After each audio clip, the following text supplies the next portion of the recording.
अस्सलाम वालेकुम। मैं आज आपके साथ हाथ और बाजू के दर्द और उसके सुन्न होने से मुतल्लिक बात करूंगा। आप मेरे साथ इस वीडियो में आखिर तक रहिएगा।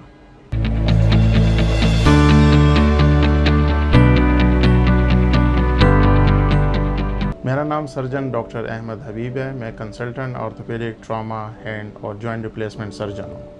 मैंने अपनी बुनियादी तालीम MBBS मुकम्मल करने के बाद आगा खान हॉस्पिटल कराची से अपनी FCPS की ट्रेनिंग मुकम्मल की।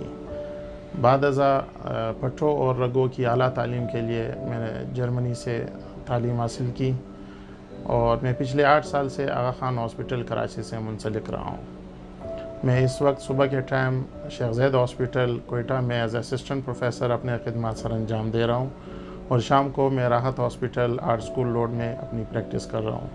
मैं आज आपके साथ हाथ के सुनपन और बाजू के सुनपन और दर्द होने के मुतल्लिक आपसे बात करूँगा।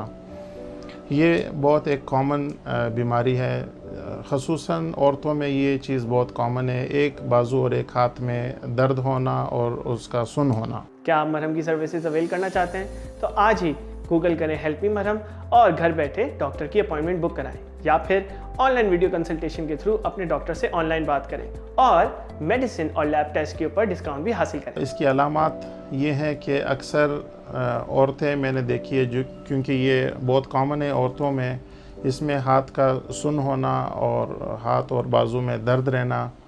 कभी कभार जब ये तकलीफ़ बहुत ज़्यादा होती है तो हाथ से चीज़ें छूटने लगती हैं और उसी हाथ से फ़ोन पे ज़्यादा देर तक बात नहीं कर सकती है क्योंकि हाथ सुन हो जाता है। और कभी कभार रात को उठ जाना, नींद से उठ जाना जिसमें सुनपन की वजह से, और अक्सर मरीज़ ये शिकायत करते हैं कि हम रात को उठते हैं और अपने हाथ को झटके देते हैं या उसको मालिश करते हैं या दबाते हैं। तो ये इनकी कई वजूहात हैं। अक्सर इस चीज़ को गर्दन के साथ जोड़ा जाता है और उस पर फोकस किया जाता है, जिसकी वजह से अक्सर मरीज़ जो मेरे पास आते हैं उनको इस दर्द और सुनपन की वजह से या मिस डायग्नोसिस की वजह से उनको अफाका नहीं होता। तो इसकी तशख़ीस के लिए फ़िज़िकली मरीज़ का मुआयना करना चाहिए और कुछ टेस्ट होते हैं जो कि बहुत ही आसानी से हर जगह पे अवेलेबल होते हैं। इसकी तशख़ीस करने के बाद हम इसका इलाज दवाइयों के ज़रिए करते हैं और कुछ फ़िज़ियोथेरेपी एक्सरसाइजेज़ बताते हैं। इससे मेजॉरिटी मरीज़ों का अफाका हो जाता है।